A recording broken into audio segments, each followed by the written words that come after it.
More beauty content I'm watching, more beauty habits I'm adding to my routine. Radio frequency, face massages, acids, niacinamides, vitamin C, gut health, protein preload, yoga, stretching, pilates, double cleansing, skin barrier healing, and it's only little part that people suggest me to do to look hot. Do we really need to have all of these habits? Is it actually so necessary? I'm 30 and I have very extended beauty routine to keep my hair healthy, my skin glowing, my nails long and my body in shape. And 1 month ago I stopped doing all of my beauty habits. Well, I would not do this on purpose, never, it just happened. My anxiety pills was making my chest feel super tight, so I decided to stop taking them, and as soon as I stopped taking them, my anxiety just went over the roof.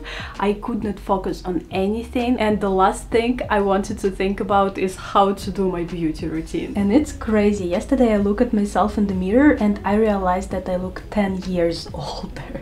I haven't been doing my beauty routine just for 1 month and I already aged, and my face kind of covered with acne again. I got really scared. It's literally impossible to maintain all these routines. Just look how many beauty habits I need to track in one day. And at the same time, I don't want to look like this. I definitely need a new plan. So for the past year, trying to manage all this crazy amount of habits, I built an interesting theory in my head. I noticed that some habits would be only effective if you pair them with other habits. Some are more effective, some are less effective. I decided to call it levels of beauty. Let me draw you my theory. We can illustrate it as the levels of pyramid according to impact it's given to us.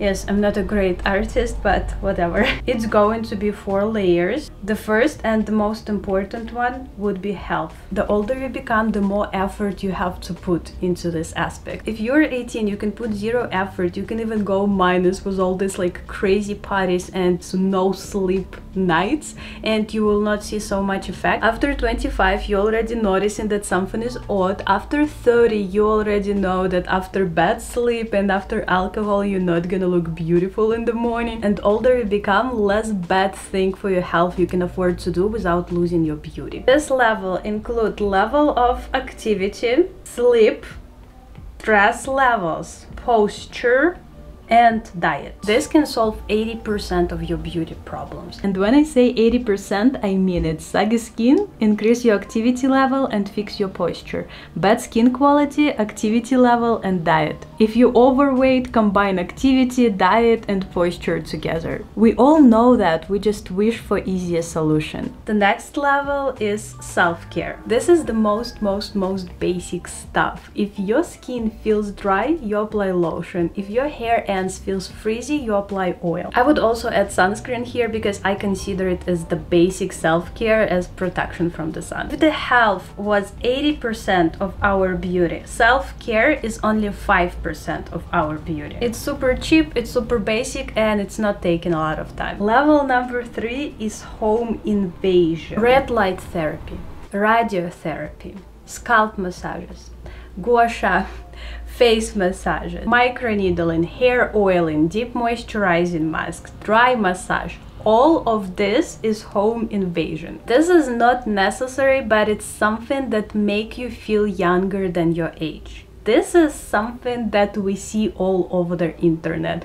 Whole TikTok, whole YouTube suggesting us to do this home invasion. But the biggest problem that all of these home invasions, they not working properly without the base that under them. Usually all these home invasions doing the same thing. It's a lot of them, but they all doing the same things. They speeding up the process of the cell cycle. Doesn't matter if it's in your nails, in your skin, in your hair roots, but it's basically speeding up the process and making cells regenerate faster. If you don't have healthy diet, if you don't have active lifestyle, if your body is not operating properly, and if you don't have process, there is nothing to speed.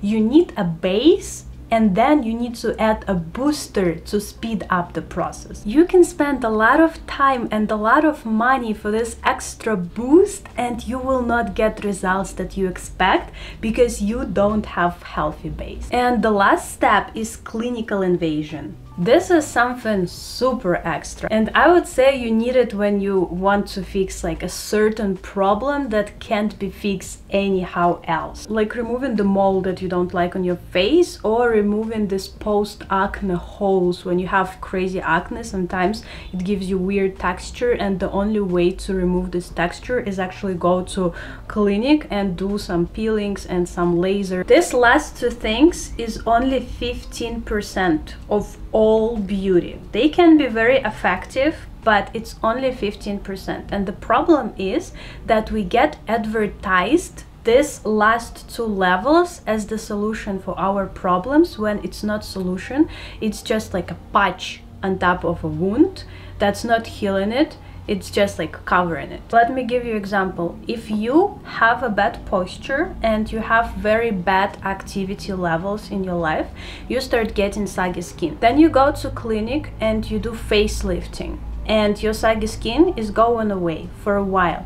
But the problem that brought this saggy skin did not go anywhere. You still have bad posture, you still have very bad activity level in your life, and your saggy skin start becoming more and more. And I feel like a lot of people deciding to change their face, apply fillers all over their face, doing plastic surgeries because they never met the best healthy version of themselves.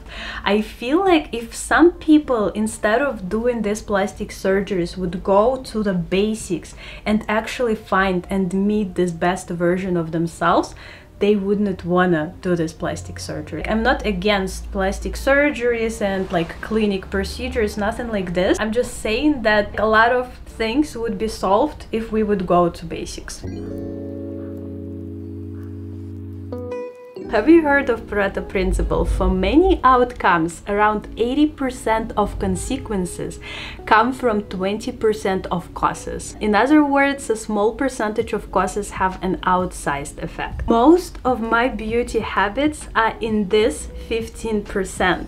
That's given me less results. Putting all my effort just in 3 habits instead of 30 should bring me 80% of results. So what I'm planning to do with all this information and with this theory that I told you, I don't want to give up on my habits. I love self-care. I love applying all these creams, all these scrubs all over my body, all oils. It just makes me happy. But I want to create sustainable beauty care that I will be able to repeat every single day without skipping, because having all these beauty habits, it's just impossible to maintain every single day. You can do this for months, but then you will just give up because this is really too much. So my everyday priorities would be this: walking, diet, and posture. I'm not questioning if I need to brush teeth every day.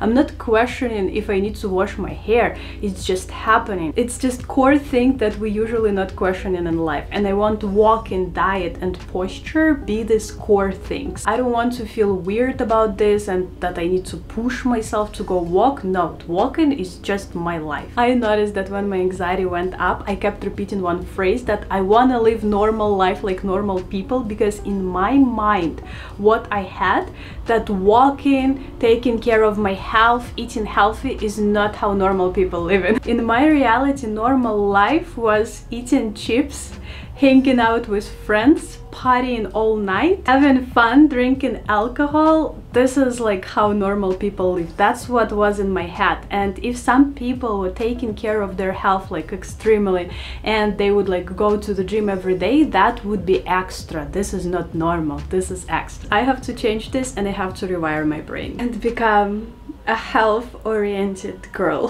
Hopefully I can do this. There is another trick I like to use with some of my habits, and I want to implement it into more of my habits to save a lot of time and energy, and it's doing something at the same time. For example, I learned Korean, so I watch a lot of K-dramas, and I just doing it a lot every single day. So instead of just laying or sitting and watching K-dramas, I just walk around with these K-dramas and watch it on the go. I'm planning to buy a treadmill to spend 2 hours walking and watching Korean dramas at the same time. When I come at night to the mirror to brush my hair after the long day, I always have scalp massager laying there and reminding me that it's time to do a scalp massage. It's literally taking 5 extra minutes like after brushing my hair, but if I would not put it right near the mirror, right near my brush, I would not remember doing it. And the same about dry massage before like doing shower. When I go into the shower, my dry brush lays right in front of my face. So when I walk in the shower, the first thing that comes to my mind, oh, I have to do dry massage. And while I'm waiting for the shower water to get hot, I'm doing really quickly dry massage. And that's basically it for the plan. Creating the core, implementing as many habits as possible into existing routine, and with other stuff, I will just have to do this if I have mood and if I have energy. I will not push myself because this will not bring me the most amount of result. And you know what's interesting? When you start having active lifestyle, you start having more time, more energy, more mood, and you're just happy to implement more and more habits into your life. So active lifestyle is a key for everything. And that's it for today's video. Let me know what you think about my beauty theory and if this video was useful for you, and I will see you in the next video. Love yourself.